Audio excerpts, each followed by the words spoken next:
Come on in, guys.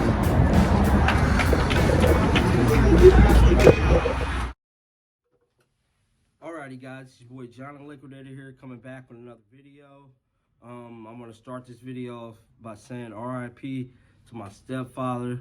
My family has just been dealt with a lot of death these last couple months. I just try to keep my spirits up throughout this traumatic time for me and my family. I'm the oldest of 3 kids. So my stepfather pretty much raised me. That's where I get my work ethic from. He was an extremely hard worker, and he will deeply be missed. But let's jump into the video. So basically, this video is about storage auctions. So I'll be telling you guys how I started my journey all the way up to this point. This will be episode 1 of Story Time. So basically, I used to work in storage. So right after I worked for a furniture company, I immediately switched over to storage just because I really needed a job. I had just got out of a terrible situation. And so, which I'll tell you guys about that situation in a whole nother vlog. But I got into storage from me working in storage. And so whenever I used to work in storage, I started off as an assistant property manager. And that was maintaining the property, keep making sure everything was good, renting storage unit, cleaning storage units out, and assisting the property manager throughout their day-to-day needs or whatnot.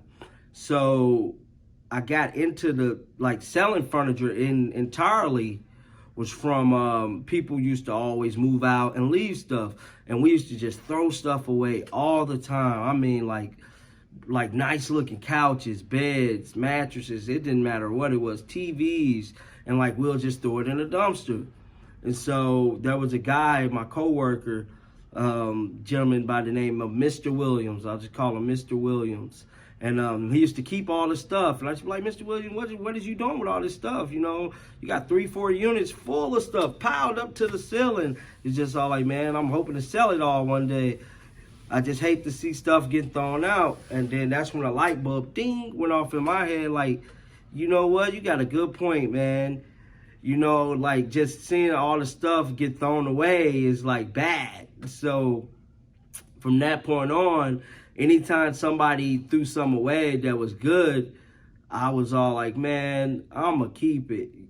You know, and at first I was just keeping stuff just to hold on to it or whatnot. And just to hold on to it, maybe take some stuff home, I don't know, give it to family members. And then me being an entrepreneur that I am, because I was already an entrepreneur at mine first. And so if you already an entrepreneur at mine, just because you got a job doesn't make you an entrepreneur. I mean, does not make you not an entrepreneur. Sorry about that. Just because you work a 9 to 5, you still could be an entrepreneur.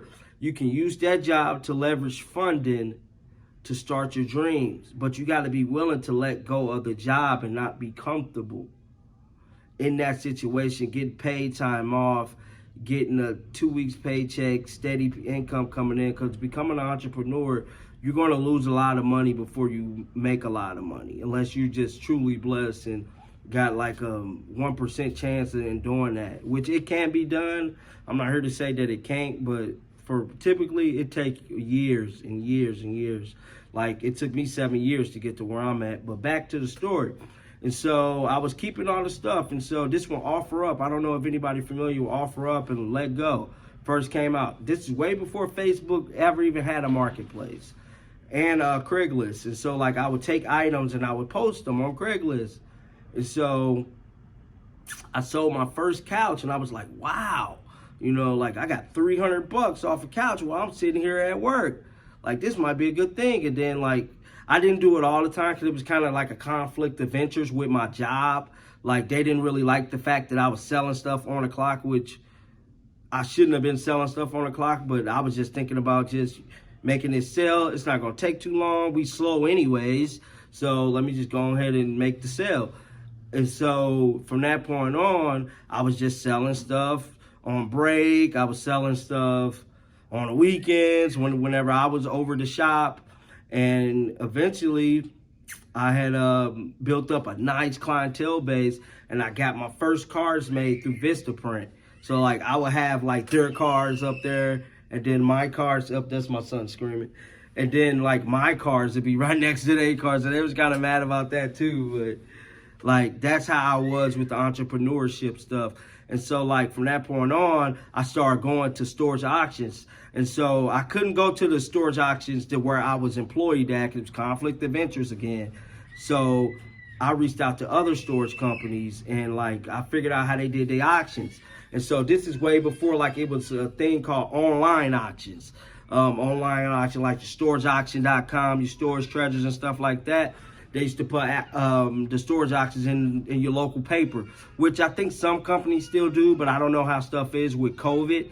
And so like I just went through the Post-Dispatch here in St. Louis, and I was looking through all the papers, found different auctions, went to the auctions, bought me a couple storage units, and that was the start of my journey. But it took me a while to really take it to heart, because I was one of them people where like I was really content and settled with working, getting a paycheck, nice insurance packages, paid time off. It took me years before I like finally took my company serious. But long as I was making enough side money to like buy kicks or buy like a car or whatever, I was fine with that. And plus, like I was having a lot of kids at the time too, so I was able to have a little side money to take care of my kids or whatnot. But whenever like you bidding on a storage unit, you always want to make sure you look for key selling items such as sofas, appliances, and electronics. Those are your big three key selling items. Because whenever you buy a storage unit, you never know if anything's going to be damaged. It could be, insects, mice, rodents, anything like that in those items. So you always want to make sure you count those key pieces before you like figure out how much you're willing to spend on that specific unit. And so what I used to do is I used to see a sofa and love set. I knew that was $250. I see a washer and dryer. That's another $250. I see a flat screen, a laptop, or a couple TVs. I knew that was another $300 to $500 then. And so from that point on, I knew that was possibly a $1,000 locker, and that's not including what's in the boxes. And that's a whole nother story with what's in the boxes and how you can judge the boxes. Because the boxes is kind of hard to dictate, because the box could be like looking perfect, but that box could be completely empty. That's how it is in the storage game. And so like you just never know. And on the next vlog, I'm gonna have like some slides showing you guys like how to like bid on the units, like what's a good locker to get, what's not a good locker to get. But yeah, so from that point on, I had started buying storage units, and I was still working in storage. I kind of used that to my advantage. And then like me going to storage auctions, I had gotten offered other jobs for other storage companies, and I left the company I was with. But once again, there was no leverage with me trying to sell stuff. So I knew eventually it was going to be a conflict of interest thing. But I held on in there and worked this storage. Storage was the last job that I had ever. And yeah, that's pretty much like my story for is like working in storage. But about the auction part though, is that like it's a lot that goes into storage auctions. And so like you can have like a day where like you're driving 9-10 hours a day, going to every facility, bidding on these units. And like a lot of those guys are like old-timey guys. They've been buying storage unit for about 30-40 years type deal. And so like you got to take that into consideration to not get into a bidding war with somebody over a locker that you see that really ain't worth nothing, because that is very possible that you can get into a bidding war with somebody over your pride. So that's why in a storage game, you cannot have like your pride, because people will screw you over, especially if you a newbie. And so like me, by me already working in storage, I kind of had an idea in how the system worked. So I didn't fall for the gimmicks and games that they was playing when I was buying storage units.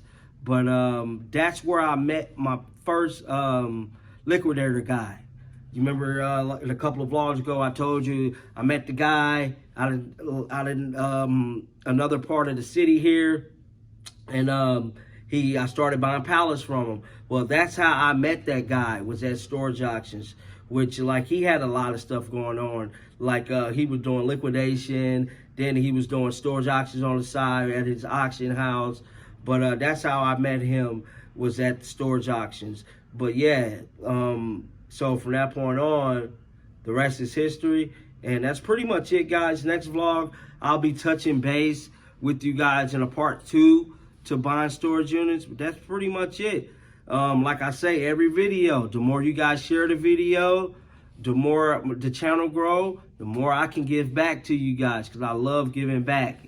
Like, that's like a big thing for me. And the quicker we can start the giveaways. And so with that being said, it's your boy John the Liquidator here, checking out with another video. Peace.